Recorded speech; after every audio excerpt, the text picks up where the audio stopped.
like really bad imposter syndrome, and that's something I work through all the time. Yeah. It's like I'm like, even if I'm doing good and I'm working my program, I'm like, but am I really working my program? Sure, I always have those second like doubts of like, am I really this person? Am I really, and I'll think about the things that I've done, and thankfully it's beautiful because I can be so open and honest with my husband about my past and with anybody that I meet, you know what I mean? Like, I don't have any shame or guilt in the sense of like, I will share my story.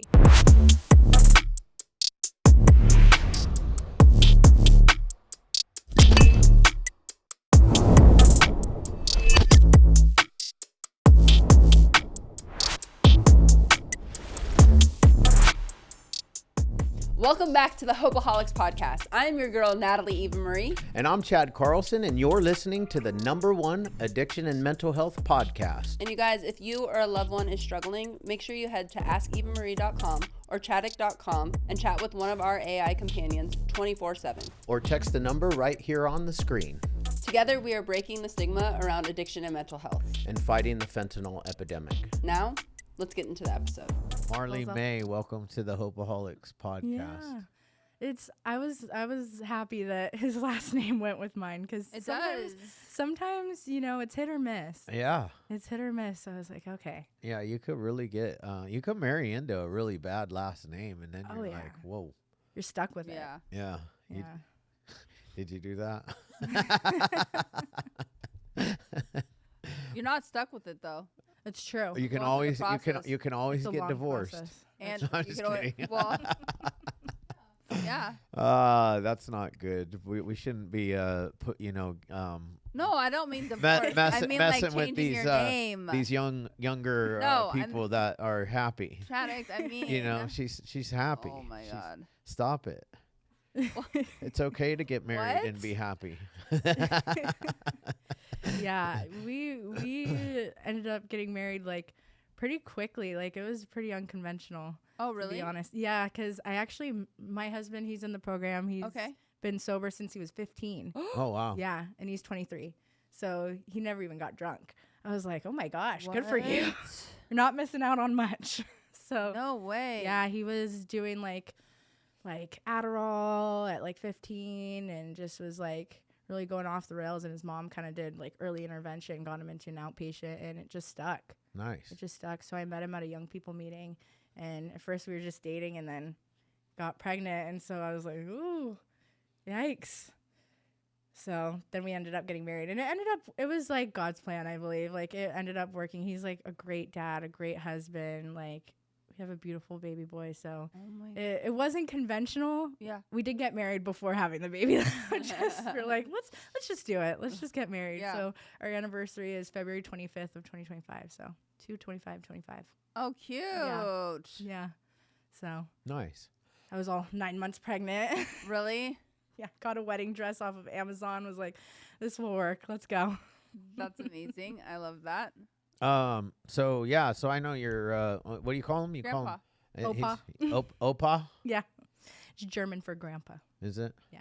And so how is he your grandpa? So he's not like blood related, but he's been my grandpa my whole life. Like he's my uncle. It's his dad. So he's not my mom's dad, but he's my uncle's blood dad. So yeah, so he just took me around when I was younger. We'd go on vacation. I would actually go with him to like conventions and stuff from a young age. So it was pretty cool. And I didn't like recognize at the time like where I was going. I was just like, ooh, I get to travel with you. This is fun. Yeah. Now you're in recovery? I am. Yeah. How did not? I don't want to know about the recovery yet. How did you?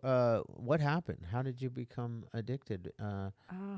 You were going to meetings before you were an addict. I was, and I had a lot of family as addicts. Like my mom was an addict. My dad, he was an addict. He unfortunately didn't make it out. He ended up killing himself when I was 13. So that was pretty like a big pivotal moment. But I think honestly, like I had an addict brain from the jump. Just addictive with anything I do, anything I like. So it ended up just manifesting after I got to high school and I was offered weed, and I was like, yeah, okay, let's do it. And I was like a red ribbon girl. I was doing the red ribbon week and like middle school, like say no to drugs. It just took a turn. Yeah. That's funny. I never did that kind of stuff. I don't know. I didn't. Because you were doing meth at 13. Yeah. So probably why. Yeah. And even before that, like I can tell you, even in elementary school, that I had thoughts of wanting to do something to feel different. Yeah. Because like, you know, I never really felt okay in my skin. Yeah. I feel that. Always feeling like not like odd man out almost. Yeah. Like imposter syndrome almost. Yeah. Yeah. I wonder why. I mean, I think, you know, some of it has to do with just that's how our brain is wired. But the other thing about it too, though, is like, you know, I think we might also be more sensitive to when people make fun of us, or you know, especially like in elementary school. Like, you know, I had a really chubby phase after third grade, and it kind of like people were mean. People are mean. Kids are really mean. They kids are for sure, because I think that kids don't really know how to, because obviously how could they're little kids, your brain's not even developed. So I don't think they realize like the severity of how mean they are, you know, like, and how powerful words are. Because look at, you're 52 and you're still talking about how you had your chubby phase and how kids literally made you feel super insecure about that chubby phase. Yeah. You know? Yep. That's like fucked up. It sticks with you. It does. Sticks with you. It's lifelong, man. Yeah. Oh yeah. You know. Yeah. But you're not that guy anymore, Chad. Huh? You're handsome. You're I 52, see him in the mirror every no, once in a while. That's a lie. That's a devil, boy. Chubby Chad creeping in.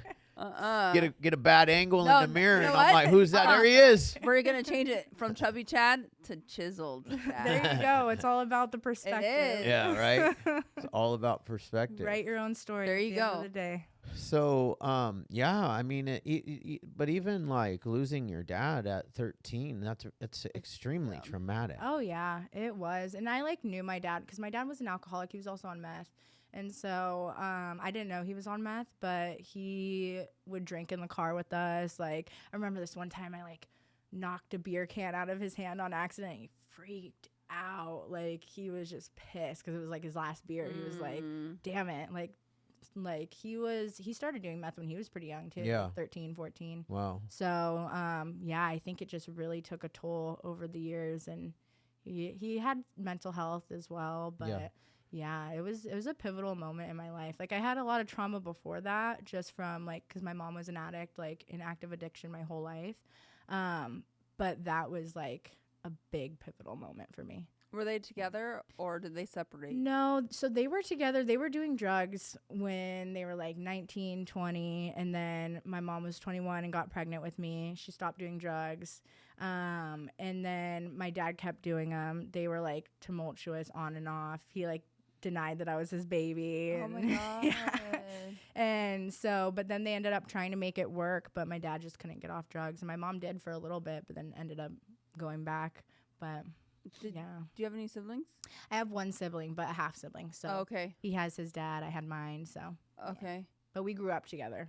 Oh, all right. Younger? Yeah, younger. He's 18. 18? Yeah. Nice. Yeah. Where did you grow up? What city? I grew up around here actually. So I was born in Pomona. And then I lived in Upland in Claremont area from the time I was like born until I was like maybe 8 or 9. And then when I was 9, I moved out to San Clemente. Oh. And so that was like a world of change for me. Mm-hmm. I had never been to the area, but my mom got married. And so I had a stepbrother and he lived down here. So we ended up moving out here. So I lived here from like 9 till 18 on and off. Mm. Yeah. Oh, wow. So you moved out here at 9. Mm-hmm. Your mom she remarried or got married? Yeah, she got married when I was like maybe 8 or something like that. Good it was like relationship or bad relationship? Oh, terrible. Oh. Terrible. Yeah, he was not a good guy, very abusive. He was an alcoholic himself.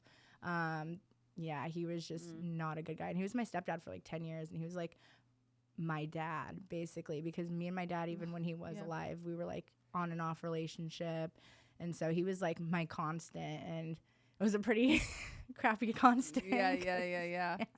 He just was super, super like mentally. And then it got physically abusive towards the end when my mom left. But yeah. Did you end up, did you go to like San Clemente High School? I did. Oh, wow. I did. Yeah. I moved a lot growing up. Like, we were constantly moving because my mom was always getting evicted. Like, had police come to the door and bang on the door, like basically kicking us out. So that like set up a pretty rocky start. But yeah, I ended up going we lived in Hesperia for a little bit because I lived out here. Then we moved to Hesperia when I was like 13 after my dad died. And then we moved right back out when I turned 14 to San Clemente. And so I started going to San Clemente High School. Yeah, from I think it was 2016 to like 2018. Yeah, so for 2 years. I didn't graduate from there, but yeah. Then I actually went to Sarah. It's a continuation school in San Juan. But yeah. Yeah, I know where that is. It's right down the street. Yeah. Not very far. Yeah. When did your addiction really kind of start affecting your life? Yeah, so from the moment I tried weed and I tried drinking, I was 14 years old. I was just like ready to drink every single chance I could get. So like the first time I got drunk was like we had stolen beers from like a campground in San Clemente. Like the guys went and got a bunch of beers and brought them back to us girls, and we went to our friend's house, and I got like blackout drunk off of Coors Banquet out of all things. It was disgusting. But first time I drank, I blacked out. So then from there, it was just continuously going out, getting in trouble with my mom because she was still trying to be like a parent in a sense, but like managing her own addictions as well. But yeah, I ended up getting really bad once I hit like 16. I started doing coke. I did it with my stepdad for the first time, actually. Wow. Yeah, and then it led to end up doing meth with my mom. Oh, So, shit. Yeah, it got pretty bad, like, probably, like, from, like, 16, I was doing coke, like, hardcore with her and, like, buddies of hers, and then by the time I turned, like, 18, 19 is when I did meth. Yeah. And how long did that last? It lasted, like, a year or two. The first time I did it, I found it in my mom's purse, and because I knew I was going to find some sort of drugs in her purse, so I was like, okay, let me do some digging. And I ended up finding meth, and I like gaslit myself and was like, oh, it's just coke. And if you know meth, it does not look like coke, like by any way, shape, or form. So then I ended up doing like a good amount, and I ended up going into psychosis. Yeah. I got like tackled down by 6 cops. Oh, shit. I was like in a psychosis, and the neighbors called the cops on us, and because they could hear me like literally freaking out. And I'm like tripping out, and then all of a sudden I'm like running out our slider door and tackled down, and it was insane. I was like out of a movie. It was crazy. Oh my God. Wait, and that was one of your first times? No, that was like later on. Oh, okay. Yeah, okay, that was okay, way later on, but it just escalated. Yeah, it really escalated. Yeah. Oh, wow. So then what happened? Like, where's the moment of like, what am I doing? Or did you go to treatment? Or No, I actually didn't. So I had talked to my grandpa, and I was talking to him and like telling him like I was sober curious, because there was so many like moments of clarity that I should have had but didn't, but kept doing the same thing. And then at the moment where I finally had my full clarity, I wasn't in like a bottom. I had so many bottoms, but I wasn't like actively in like the worst part of my addiction.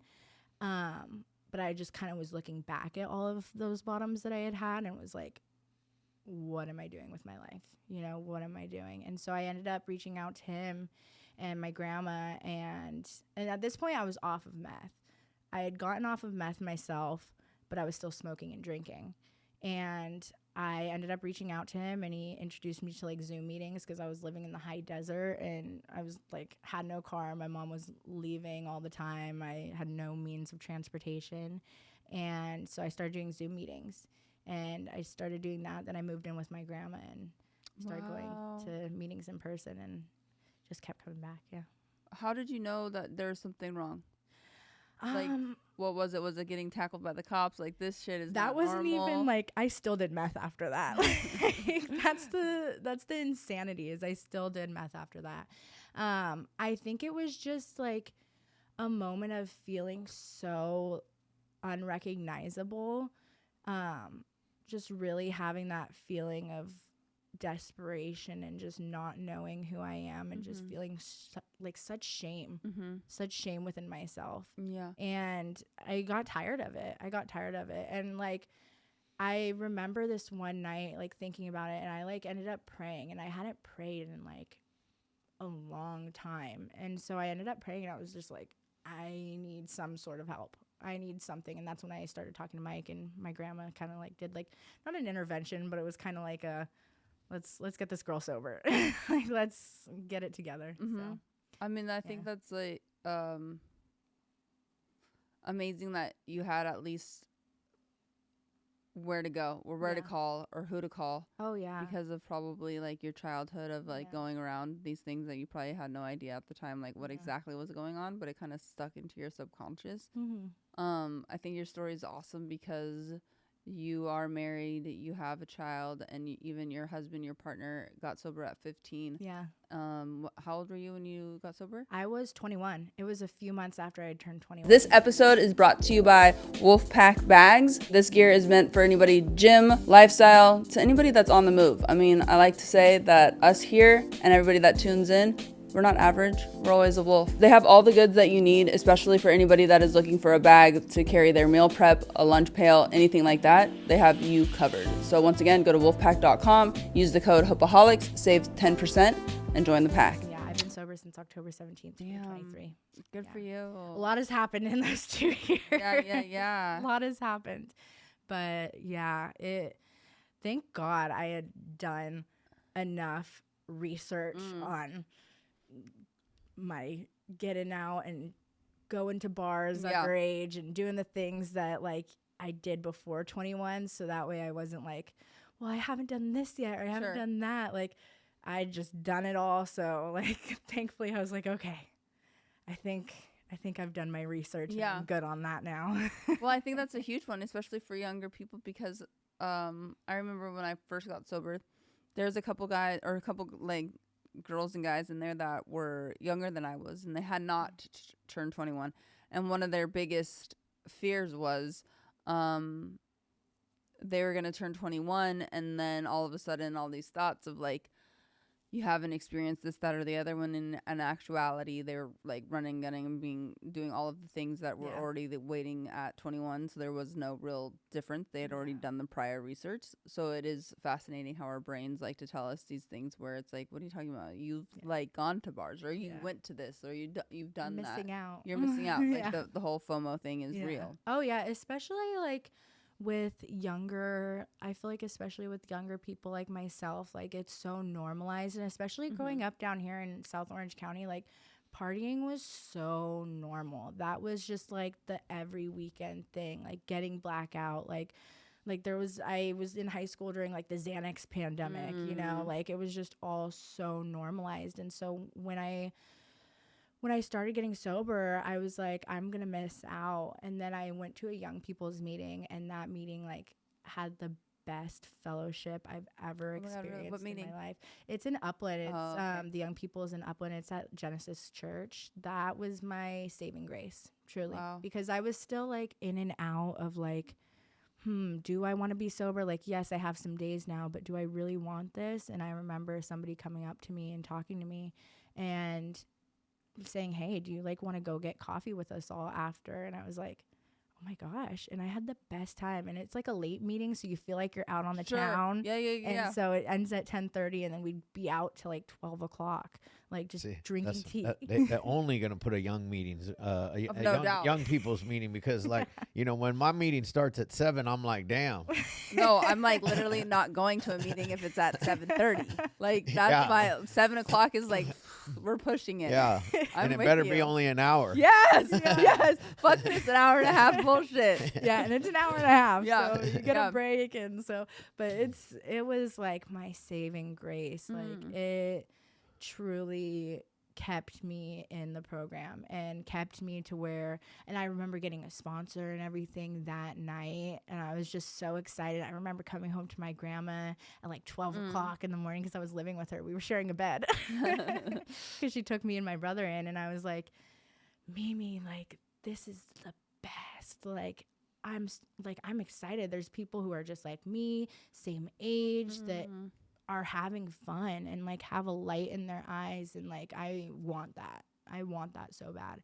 And so I'm super grateful for that meeting. I always will be. Nice. That's awesome. That's so important. And that's why I also too, it's like there's so many different varieties of meetings for at this stage of the game for really any walk of life.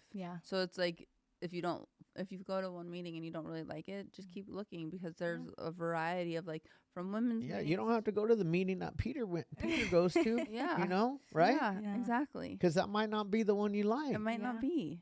And there's the meeting guide app or whatever. I need to go to his one. I do. That's what I do. You can just filter everything out, which is great. Yeah. It's nice. It gets real specific, which is good. It does. Yeah, it really does. It does. It's an app? It's an app. And it's got all the AA and NA meetings? Yeah. Anywhere you go. Anywhere you go? Yeah. Huh. I'll have to download that app. Yeah, exactly. No excuses. And especially in like California, because I've gone to other places and took for granted like the accessibility of our meetings. We have one like every hour on the hour. Yeah. You know, it's not like that in everywhere. And all the different states. Some people actually still have to drive an hour or 2 hours just to get to a meeting, you know. And but thankfully the one good thing that came out of COVID was Zoom, you know. Yeah, I don't love Zoom meetings except for ours. Yeah. I don't want Chuck, I love our meeting. Don't get that twisted. I just don't like regular NAAA Zoom meetings. Yeah. But they've saved people's lives. Yeah. Yes. Like what would have happened if Zooms wouldn't have been around and you had no way to get to a meeting? Oh yeah, I would have just stayed getting high and not even put any effort in. Yeah. But I love going to in-person meetings. I'm a Narcotics Anonymous guy. I like the junkiest of junkie meetings. Most chaotic, stinky. They're yelling fucking butt trusted, and, you know. Oh, we yelled that at our meeting too. I love that. Butt trusted. Do you know what? How does it go? I'm trying to think how the actual the reading goes. Yeah, it's ridiculous. It's the. I had to do a reading on last Friday night, and somebody said it. And I was like, "Well, you were reading. You're literally fucking 45. Stop it." When you're doing the actual reading, it can really throw you It off. does. Yeah. Then it does. But wait, can you? We are but trusted servants. Yeah. We do not govern. We are but. Yeah, exactly. And then in the same reading it says that affects an AA as a whole, and then everybody yells a hole. I like that stuff. Yeah, I mean, fun. I like that. I like it when it's in the meet. Like so I'm totally love it. I love it.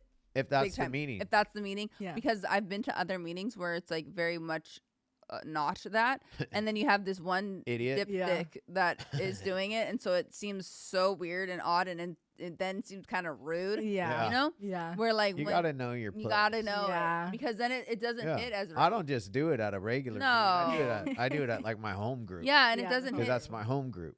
Well, they do a lot of that. Oh, what's that couch. meeting? That couch? The meeting that Peter it's his home group. The what is his home group? Something Wild Bunch. Oh yeah, Wild Bunch. But Wild Bunch speaker meeting is his home group, and they I mean it's a big meeting too, in Irvine or something like that. Oh no, it's at the Canyon Club now. Oh, it is. Is that in Laguna? The Canyon Club, yeah. Yeah. Okay, I think I've been there before. It's good. I like it. Thursday nights, I think. Yeah. Canyon Club. I'll make it up.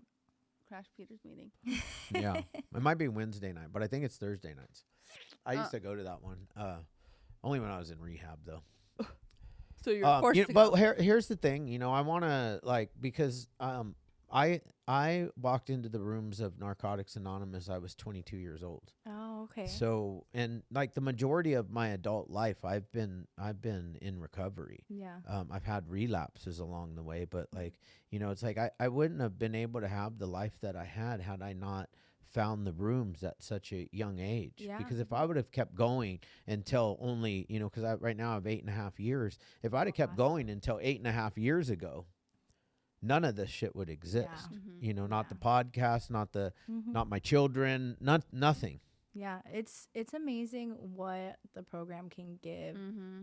you and how you can give back to it. That's something that is so important to me is I would have never had the life that I have today, Yeah. and I wouldn't have my son. Yeah. You know, I wouldn't have my family and the relationships that I have today, the ability to be able to be there Mm-hmm. when something goes wrong and show up sober and being able to be of service, whether that's in life or in the rooms or whatever it may be. Like, I love H&I panels. That's something I love to do, because I think about, like, if I was in treatment or something and I find somebody who's like-minded or finding the similarities, like how big that can be. And it's something that is really like stuck with me, is just trying my everything to do service as much as I possibly can, you know, because my life would not be the way it is today.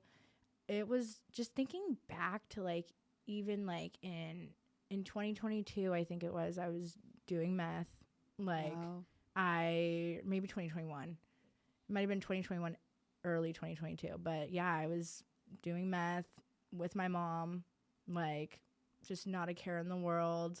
And yeah, just being able to come do something like this today is something that, you know, I would have never gotten to do. And I mean, what the complete opposite. I mean, also too, for people that are listening to your story, or if you were in a meeting and you shared a little bit of it, you know, in my head, naturally, I would think like, damn, that's a reason that makes sense. Being 13 years old and having your own father commit suicide would be like, something to use over, you know? Oh yeah. Where there's like so many stories that you hear where you're like, damn, their childhood was pretty fucking rough. Yeah. Or vice versa, of like, oh my God, they had great parents and their childhood was just okay, like just fine, no like traumatic experiences, yet they're still running gun in the same exact way, which is actually quite fascinating about our disease. Oh, it is. And that's where I believe that like it is so genetic. Like, I truly believe like we are born addicts and alcoholics, and I think there's environmental Of course. factors, of course, you know, that can really expedite it or increase the chances of it coming out. But yeah, like I remember when I was like 9 years old, I would like sneak soda. I was addicted to soda, and I would have a whole plan of how to go downstairs with a blanket and grab something else from the fridge to get a soda secretively. Like, it started with the manipulation and the mental obsession. Yeah, the obsession was just there for whatever it is. And I can still be like that, like with cookies. Of course. I'll eat like 10 cookies. Trust me, we know. We're the same. We're the Yeah. same. It's like that's what's so interesting. I do believe that like addicts' brains, we just tick differently, you know? Yeah. And it's also why I think it's important, and for myself too, and that's why I'm so thankful that I walked into this office and being on this podcast and meeting this guy and everything, because it really puts perspective on like our disease is a daily thing, you know, and that transfers into other things that we do. Yeah. Like, I can be just as obsessive over something that is such nonsense, Yeah. from the cookies Yeah. to the little things that we don't think, but they accumulate and then they add up and then it spills into other things, just like how our program is. If we're not daily or like working at it, not obviously nobody works it perfectly, Yeah. but it's a big difference from trying your best to work it as opposed to doing nothing at all and then just being a dry drunk and then you're miserable. Oh yeah, I had a phase actually, because like this was like in recent times. I'm reworking my steps for the second time, and I was like just not doing any of the work. Right. I just was living day to day on autopilot. Yeah. And I realized how miserable I was. Miserable. I was so miserable. I was like getting obsessed about people's behaviors. And I'm like, look in the mirror, girlfriend, because there's obviously something in your house that you need to fix, because, you know, it's not everyone's the problem. Sometimes For sure. you. When everybody starts becoming the problem, guess who the problem is? Yeah. You are. Yep. And then it gets sickening, because then it's like, then it starts becoming like self-critical and putting it's not good. Oh yeah, it's bad. Yeah. it can get toxic. Yeah, for it sure. can get real toxic. That's for sure. You know what's crazy about our disease though, and like I think it's real genetic too. I think environmental things factor into it, but like there's people that that I was in high school with that didn't have the disease, but we did drugs the same way. Yeah. And then high school ended and they stopped. Yeah. And mine progressed. See what makes this is a disease is that it's chronic and progressive, right? Yeah. It's like it always gets worse, never better. Yep. Like cancer always gets worse, never better, Totally. and without treatment, without some kind of treatment. So with I mean, think about that. Say that again.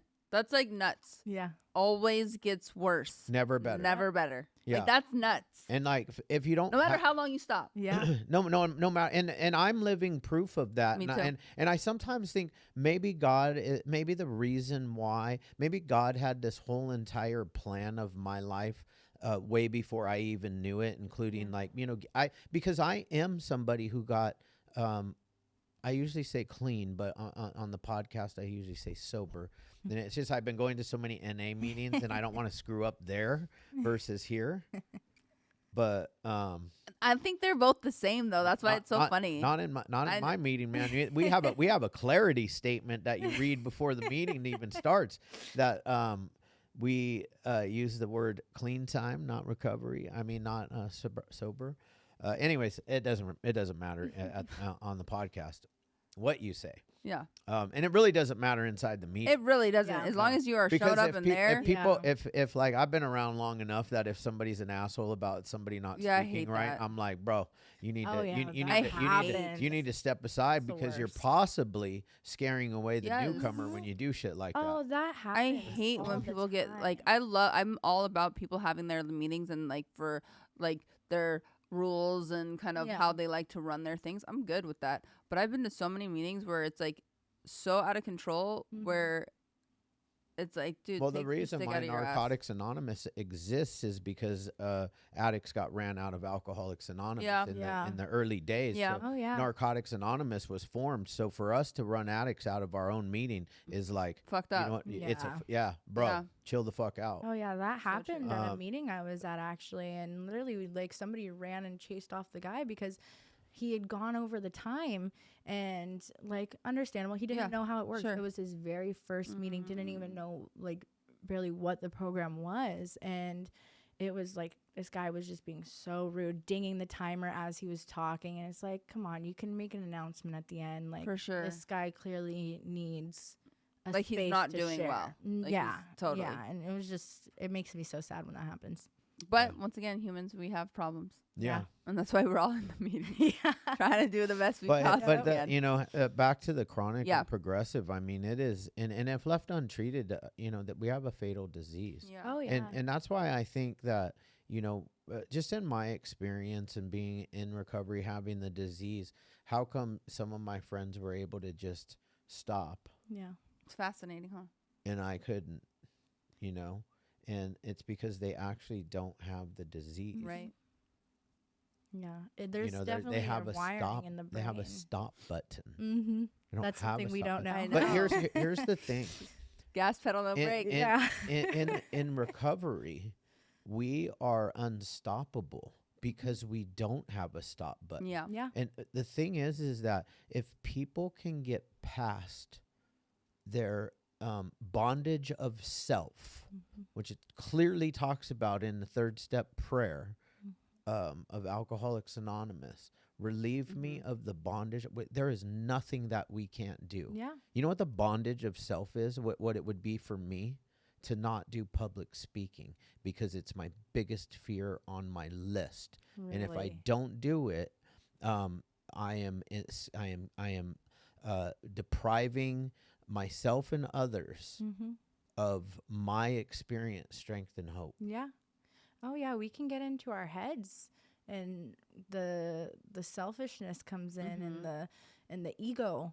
Ego can be a good thing or a bad thing. It's all about how it gets applied in the day to day, because it can be a savior or it can be, it can Take you out. Yeah, exactly. So I mean, it's just beautiful how when you really make the conscious effort to be relieved of that bondage of self. I try to say the 3rd step prayer in the morning to set the tone for the day. Yeah. I mean, I'm not perfect. I don't always remember. I'm pretty perfect at it. I'm perfect. I'm like 99% on I do my 3rd and 7th yeah, step. I'm like specify I do the 3rd and the 7th step prayer in the morning. I do my 3rd and 7th step prayer every morning. Yeah. Every morning. And I do my readings every morning because here's the thing, I got loaded. Yeah. You know, I had 9 years clean, and I stuck a needle back in my arm.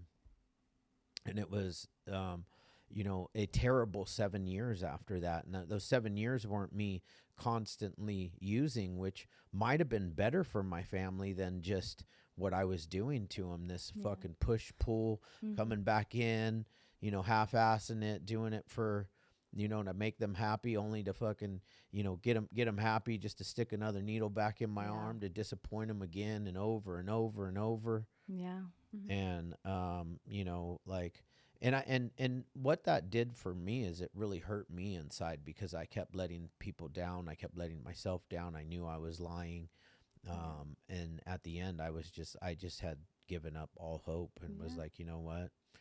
This last one, I just can't get it anymore. And this, my last run, I was going to die.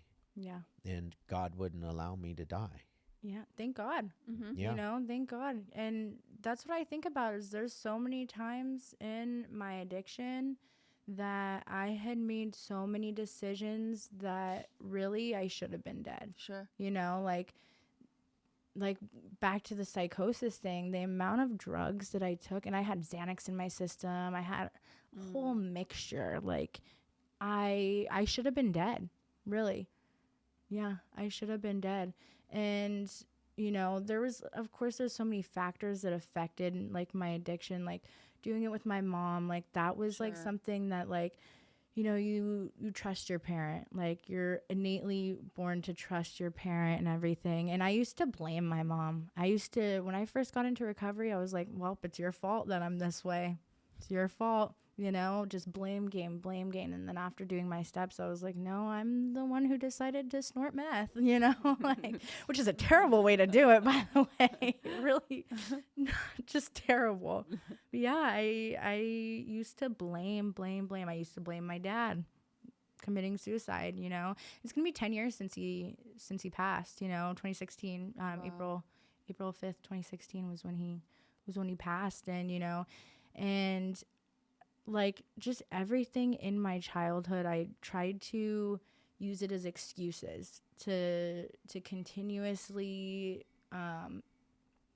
ignite my addiction. Yeah. You know, I would be like, well, pour me. Yeah. Pour me. Pour me another drink. Yep, exactly. I'm like, that's what they say in AA. Pour me another drink. Yeah. I mean, it's like we play, you know, we can be really good at playing the victim. Oh, you yeah. know, the victim of our circumstance. Story for it, you know, as a kid. Oh, yeah. You know, and I feel like that one, it sometimes hinders a lot of people because it is tragic what you've had to like walk through at such a young age. But also it's like at some point in time, we all have choices and we all become adults and we all have to make our own like decisions. It's like you can't continue to use bad or past life experiences for bad behavior. Yeah, you know, 100%. Like I remember this one time when I started doing coke with my mom. So I was doing coke with her, and this is like mid addiction, like not to the heights of the heights, but we're getting there, you know. And I remember I would get drunk and be doing blow with all these like 40-year-old men, and you know, like, and I ended up getting like assaulted by one of these men that she knew, you know. And then I just used that even more so to ignite my addiction, which that's after when I went into psychosis. I like literally the psychosis that I had was that this guy was in our house. I was like so messed up in my brain over the things that I'm doing in addiction and exposing myself to, and then not being able to protect myself, and then letting it continuously drive my addiction more and more and more. And like that really messed me up from like, because I was like 16. So it like really, really messed me up. And then my mom wouldn't take like accountability at first. Like, she didn't know. She was passed out in the garage, like literally so drunk that she didn't know where I was. But then once I got to a certain age, it's like I was still putting myself in these positions like as an adult that, you know, it's like I did not learn from the things that I was subjected to. You know, I just continuously put myself in these bad positions, like, and just, yeah, had no regard for my life, for other people's lives. Like, I remember driving my brother while on meth. And I think about that now, and I think about, like, if I were to do that with my son or something, like, if, like, this was, like, I had a son then, like, I think about that, and I'm like, oh my gosh, like I not only had no regard for my life, but I also had no regard for his life either. Cause, you know, like I could have nodded out and crashed, like, which I had nodded out while driving before, you know, and it's like I could have taken somebody else's life on the road. Like, you see stories like that all the time, and people really experience that. And like, thank God that I didn't. But it very well could have happened. And so it's just a continuous like thing that I go through, like, of trying to accept my mistakes and, you know, forgive myself, but also I like to not shut the door on the past, because 100%, you know, like the moment that I forget those things that I've done is the moment that I could easily slip back into something, you know, is forgetting the pain that I caused others. Yeah. I mean, the fact that you're already like, I feel like your story is so powerful because you're 23, right? At this moment, right? Yeah. For you to have the insight and the self-awareness of what I think it takes a lot of years to have the wisdom that you have. You got it it's almost like you did a crash course in Alcoholics Anonymous. and, you know, it could be a testament to you being so young and being with your, what do you call him? Opa. With your Opa, and it just like kind of seeping in your subconsciously, and maybe that has helped you to have the wherewithal of the severity of the disease, and also the fact that if you do forget little things that I think, especially young, because I came into the rooms at 22, got sober at 23, but only lasted for a little bit because I knew I just had it all together, and obviously we know how that goes, but I didn't. But you know, once we forget, or once we start like you start thinking that you know it all, or that you were young and just made bad decisions and all this and that and the other, or we have a forgetter, like we forget so quickly of just the pain from not only ourselves, but just the things, the chaos, the just wreckage that we cause.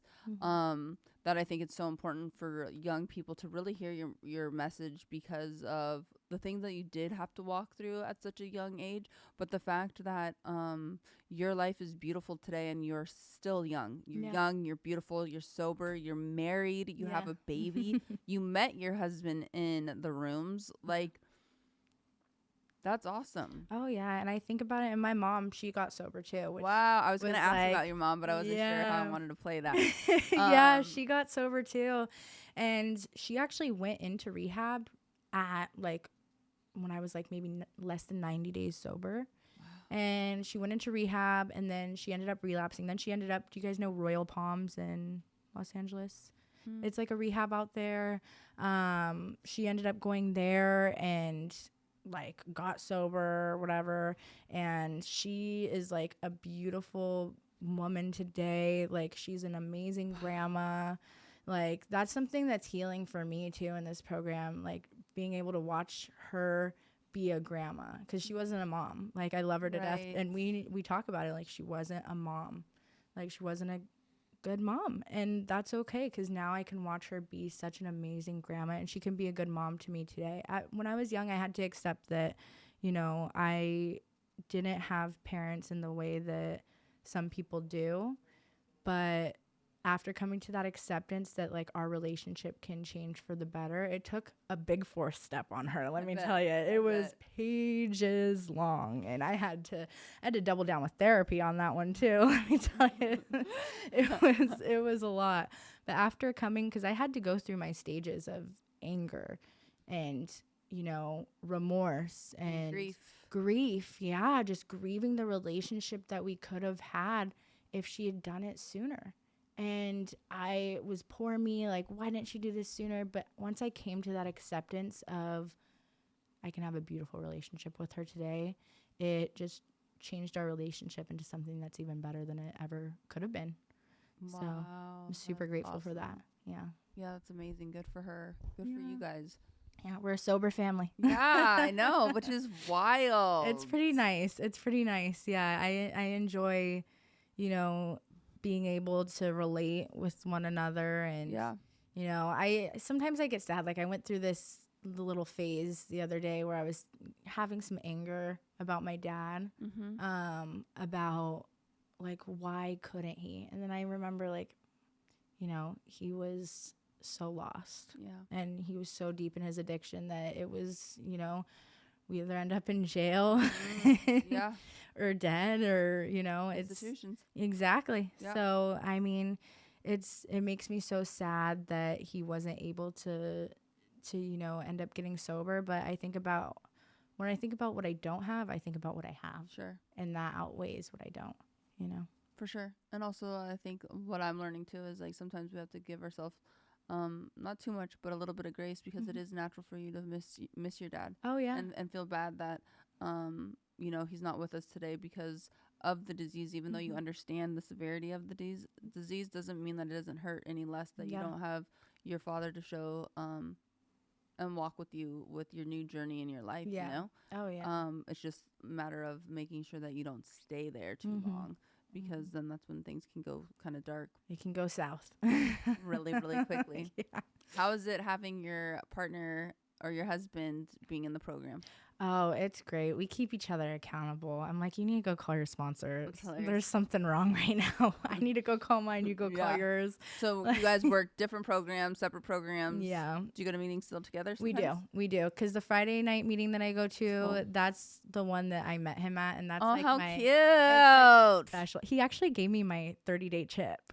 Yeah. Shut up. He gave me my 30-day chip. Wait, this is scary though, because we always try to say, I know, in your first year of sobriety, you should not be worried about who to see, sleep with, be with in meetings, and it's for a reason. And then now I've pumped you up too much, and now I'm going to hear this story, and it goes against everything we say. It does. And I was like, oh my God, I'm bad. I'm a bad AA'er. Right. You know, like. And when did you guys start dating? We started 30 days in. I was 30 that night. 32. We went out on our first date next night or later that night. How much time did he have? Okay, so he got sober when he was 15. So he was a 13th stepper. Yeah, he was. And we joke about it all the time. I'm like, you 13th stepped me. For sure. Yeah, you were a 13th stepper. You took advantage. Because he already had like 7 years. Yeah. And he felt such shame. He was like, I can't talk to you. Yeah. Okay. But so how much time did you have? Like a little past 30? Yeah, I met him in October. So maybe November, actually, because it was my 30th. So I met him in November. We didn't start actually talking or dating until January. We were just friends, and then like excited to see each other at the meeting. Yes, like that school crush. Yeah. You know, it was ridiculous. Yeah, but it's fun. It's fun. It was. I wish we would have waited longer, but I feel like everything played out how it was supposed to. And why do you think that? Why do you wish that you waited longer, considering you're married and you have a kid? I think that I just wish that we were able to do more things together, like before having a baby. You know, like there's those like things, because once you have a baby, it's like, a wrap. It's a wrap. You're not packing up and going to a concert on a Friday night just because. Like I wish we would have gotten to do the dating experience a little bit more and a little bit longer. That makes sense. But also I think it worked out the way it was meant to, because like he's truly my best friend. You know what's kind of cool though, because right now you guys are young parents. So if you have another one, you'll still be a young parent. I had my last child at 32, and they're all adults now. Yeah. And I'm still young, and I can go do whatever the fuck I want with my life whenever I want. We can pack it up and be like, you guys are watching the dogs this weekend. No parties because we have cameras everywhere. The Ring. Yeah, exactly. And then they'll put gum on all the cameras. That shit Turn off the Wi-Fi. That shit don't fly with Donna. Yeah, it is beautiful being able to start young. Yeah. And like I think about like, I mean, technically, if you were to not have any other children, your guys' child will be adult, and you're like not even 40 yet. Oh yeah, we're ready. Ready to go. Yeah, it's fun, you know. It's been hard, like, because I actually, after I had him, I developed postpartum eclampsia. And so now that was really, I don't know if you can curse on here, but it was really fucking scary. Like it was super scary. It was bad. Like a week postpartum having a newborn baby. I had never had any like super young siblings. My brother's only 4 years apart, so I was a baby when he was born. I'm like stressed out with postpartum. All the hormones are dropping and flowing and all that. And I have this really terrible headache. It felt like a migraine, and it lasted like a week, but I was like, oh, this is just sleep deprivation. This is what being a parent is about. Like, you're going to be feeling icky. And then I ended up getting so bad that I literally like, Tylenol wasn't helping. I ended up like my vision started going blurry, and I couldn't see anything barely. Like I was like borderline blind. Yeah. It was honestly terrifying. And I told my husband, I was like, I need to go to the fucking emergency room right now. Like something is terribly wrong. I need to go. So then we ended up going, and my blood pressure was 190 over 120. Oh my gosh. It was honestly insane. I was like stroke level. Yes. Yeah. They had me on seizure watch. And the terrible thing was that they were like, oh, you have anxiety. I was like, this is not anxiety. This is like something's terribly wrong with me. I just had a baby, and I don't think this is normal. And then finally, we had a doctor that was like, yeah, like your brain's swelling, because I had postpartum eclampsia mixed with HELLP syndrome. So like they did an MRI with contrast, and my brain was like literally swelling. And so that's why like my vision started, like my body was like shutting down. So it was really, really not a good way to start motherhood. Not at all. And then also your baby has how do you pronounce it? Colic? Yeah. It was you're dealing with a lot. Yeah, it was really, really hard. Damn. Like, and then I think about, okay, we got through this pretty good.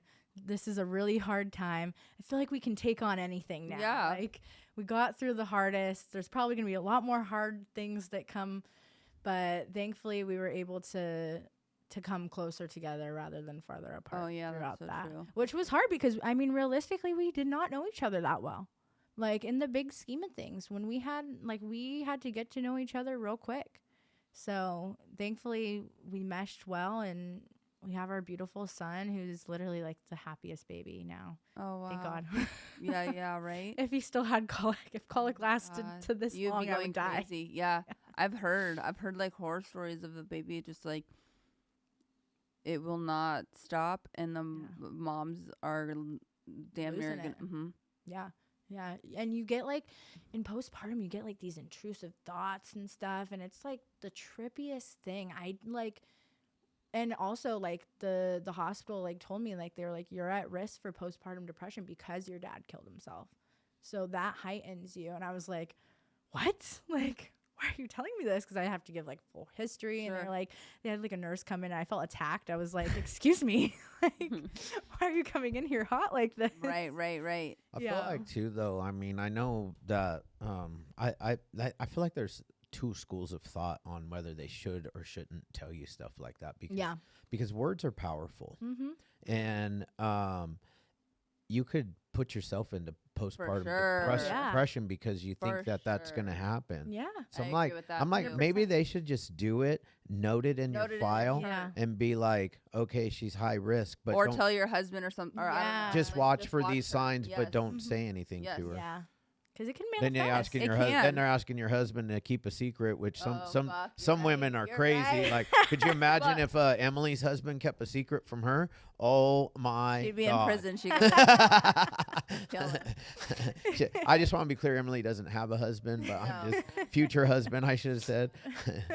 Yeah, you're right. That's a hard one to play. But Yeah. I agree that you can actually talk yourself into that. Oh, 100%. Like you said, words are powerful. They are. And you Super can convince powerful. yourself Of like, anything. especially when you're at such a vulnerable For point. sure. And also, mind you, when I got pregnant, I wasn't even a year sober. Yeah. Oh, I fuck. was literally like, I was like maybe 5-6 months sober when I Oh, had yeah. my You guys year. did it all fucking wrong. Yeah, we did it all ass backwards. Yeah. It was bad. And the fact that it's like, this is the thing. This is why people, I'm so happy for you. But Yeah. it's like, you're like the 1%. It worked Oh, out, yeah. you know, as of right this moment of Yeah. like, you guys As of getting- this moment, this very moment in time, we're gonna just stay right there, though. That would just stay at this very moment. where you're Yeah. happy. It's going good. Everybody's happy. You're Yeah. married, you're sober, everybody's working their own separate programs. Yeah. But you are the poster child for ones that come in to either our facilities or I see at meetings being Yeah. like, yeah, but it worked out for, you know, Marley. Yeah. And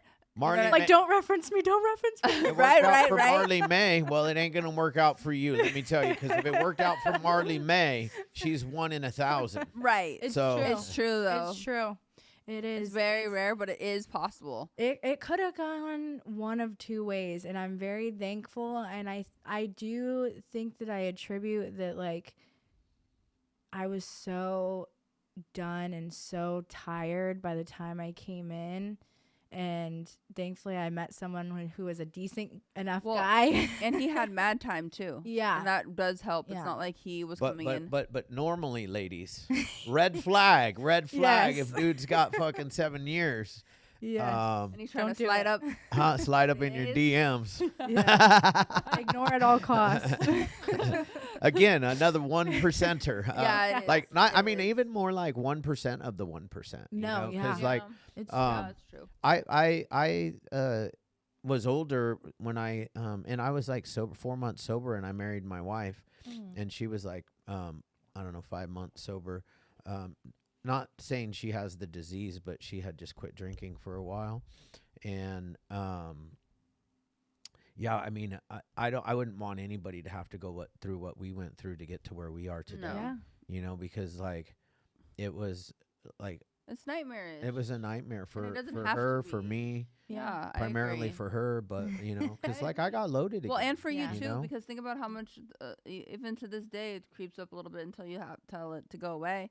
Is like the shame or the guilt that you have because you know that you inflicted like the hurt. You know, Yeah, it's like I mean, save yourself follows and you. yeah. your It keeps me. significant It keeps other. me clean today, though. I can For tell you that sure. because I'm like one of those people. Like, you know, I don't regret the past nor No. wish to shut the Yeah. door on it. But I sure as hell am the guy that uses that past Yeah. to not do it again. You Oh, can yeah. use it to Because your I advantage. can. remember the pain, the guilt, the shame, Mhm. and sometimes like I feel those feelings, and I'm like, I'm never doing that again. I think I about don't want to like put a another lot of- human being through that again. Exactly. I think about the things that I've done, and sometimes it'll keep me up at night. Sure. You Yeah. know, and I think about, do I really deserve?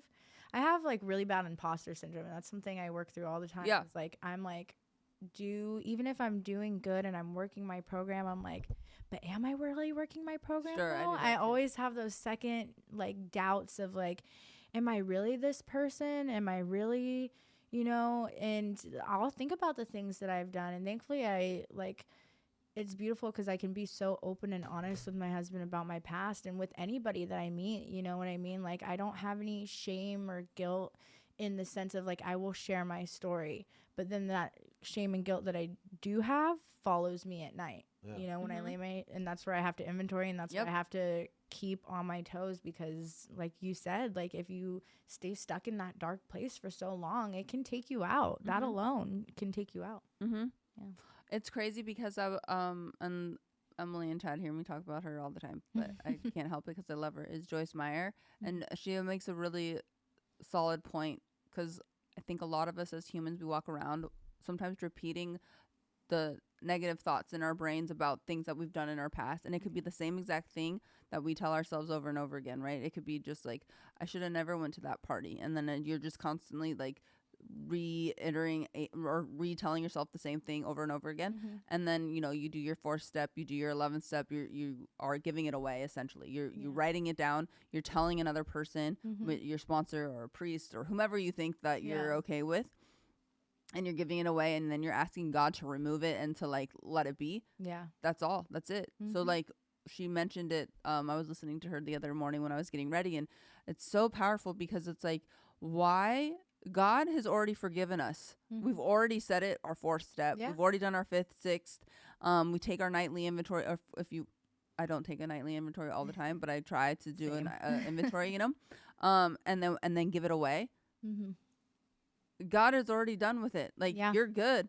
We're solid. He's like, so what you tripping on? He's like, I already forgot it, boo. Yeah. Keep it pushing. Keep going forward. Exactly. So it's like, you know, I try to remind myself sometimes because I'll go to little places like that. But it's like, it's very comforting to know that as long as we are doing our best, and our best, I do believe that we all do know what that is, which is like, you know, you're either journaling it or you're giving it away or you talk about it to your husband, you know? So it's like, why the devil is who's trying to play that tape for you. The devil is the one that's trying to keep you in this negative thought process. Preying and not on your downfall. Yes. Yeah. And not letting you enjoy the life that you have today. Yeah. And like, you worked for this life today. You worked your ass off to be in the headspace that you're at, to have the sobriety that you have.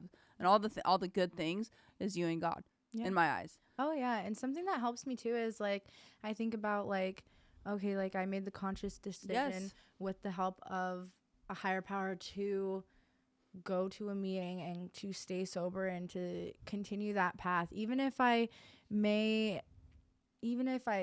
fall down on step work or whatever, like, as long as I'm taking myself to a meeting and I'm planting myself in that seat, that is half the battle, in my opinion, you know. Or laying your head down at night and you're sober.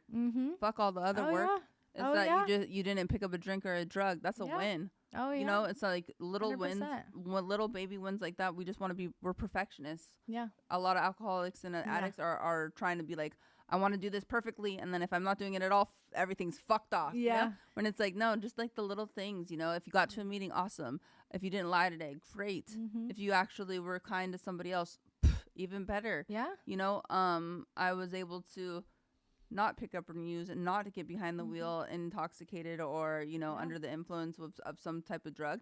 And I got to tuck my baby in and give him a kiss and go to bed. Oh, yeah.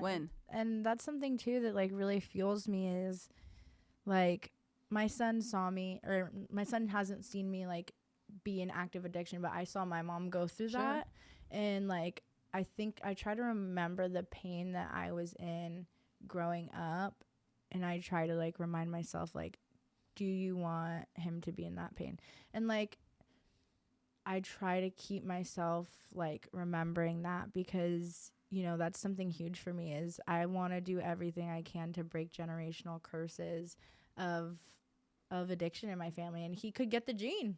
You know, he's got 2 addict parents. It's very likely. And I'm going to have open discussions with him like, hey, you are predisposed.